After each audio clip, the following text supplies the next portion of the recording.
નમસ્કાર વિદ્યાર્થી મિત્રો, આપણે અભ્યાસ 5 સમાસ પરિચય સુધી આપણું વ્યાકરણ પૂર્ણ કર્યું.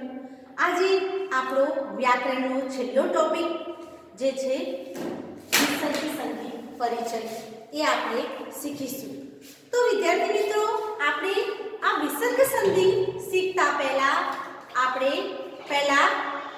આપણે ધોરણ 9 માં શીખી ગયા કે આપણા સંધિના પ્રકાર કેટલા છે. એ પહેલા આપણે તાજા કરી લઈએ, યાદ કરી લઈએ કે આપણે સંધિના પ્રકાર કેટલા, એ કયા કયા છે, એની વ્યાખ્યા, એના ઉદાહરણ આપણે જોઈ લઈએ. તો વિદ્યાર્થી મિત્રો, આપણા સંધિના મુખ્ય 3 પ્રકાર છે: સ્વર સંધિ, વ્યંજન સંધિ અને વિસર્ગ સંધિ. તો આપણે સ્વર સંધિ અને વ્યંજન સંધિ એ ધોરણ 9 માં શીખી ગયા. આજે આપણે ધોરણ 10 માં વિસર્ગ સંધિ શીખવાની છે. તો આ વિસર્ગ સંધિ, તો સ્વર કોને કહેવાય? તો સ્વરો આપણે અ, આ, ઈ, ઉ એ બધા સ્વરો છે. અને વ્યંજન સંધિ તો વ્યંજન કયા? તો ક, ખ, ગ, ચ એ બધા વ્યંજન કહેવાય. અને વિસર્ગ કોને કહેવાય? તો વિસર્ગ પદાંતે આવતા વિસર્ગ, એટલે કે બે ટપકા જેવા ચિહ્ન આવે પદના અંતે, એને વિસર્ગ કહેવાય. તો આપણે વિસર્ગની વ્યાખ્યા આપણે પછીથી સમજીએ. પહેલા આપણે સ્વર સંધિ કોને કહેવાય એની વ્યાખ્યા આપણે જોઈ લઈએ. તો એક સ્વરની સાથે બીજો સ્વર જોડાતા જે ધ્વનિ વિકાર ઉત્પન્ન થાય છે તેને સ્વર સંધિ કહે છે. તો સ્વરની સાથે સ્વર જોડાતા, તો એના માટે આ ઉદાહરણ આપ્યું છે કે અત્ર વત્તા અસ્તિ. તો વિદ્યાર્થી મિત્રો, આપણે બોલીએ અત્ર, તો આપણા અંદરથી, આપણા ગળામાંથી અંદરથી શું ઉચ્ચારણ થાય છે? અ બોલાય છે. તો અ એ સ્વર છે. તો એનો જોઈન્ટ કરીએ, આ સંધિ જોડવાની થાય ત્યારે શું થશે? અત્રાસ્તિ. તો અહીંયા અ બોલાણો પાછળ અત્ર, અત્ર વત્તા અસ્તિ, એટલે એને જોડીએ ત્યારે અત્રાસ્ત્રી થાય. એટલે સ્વરની સાથે સ્વર જોડાણ, એટલે આ સ્વર સંધિ. તો બીજું ઉદાહરણ જોઈએ તો કદા વત્તા અપી.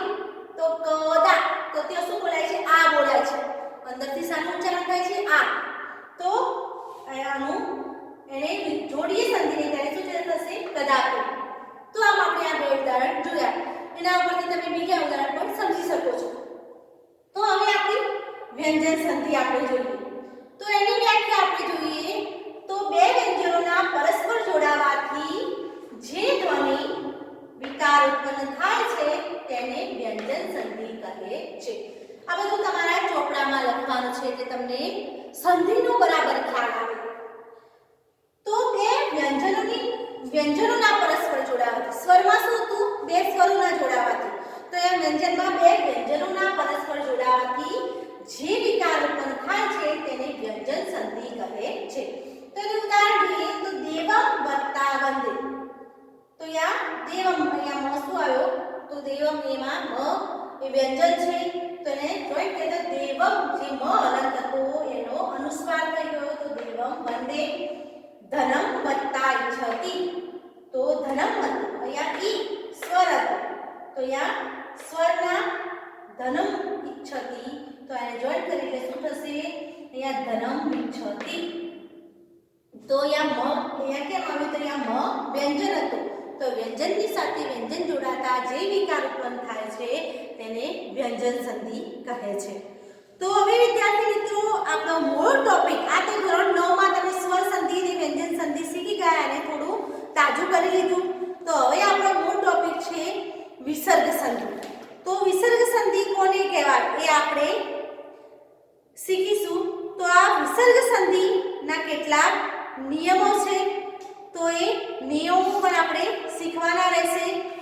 તો એ નિયમો એ છે કે અહીંયા વિસર્ગ સંધિની આપણે વ્યાખ્યા જોઈ લઈએ.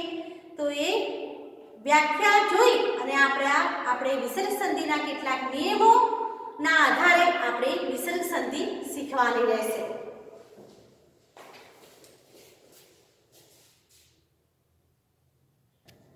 વિદ્યાર્થી મિત્રો, હવે આપણે સ્વર સંધિ અને વ્યંજન સંધિ શીખી ગયા.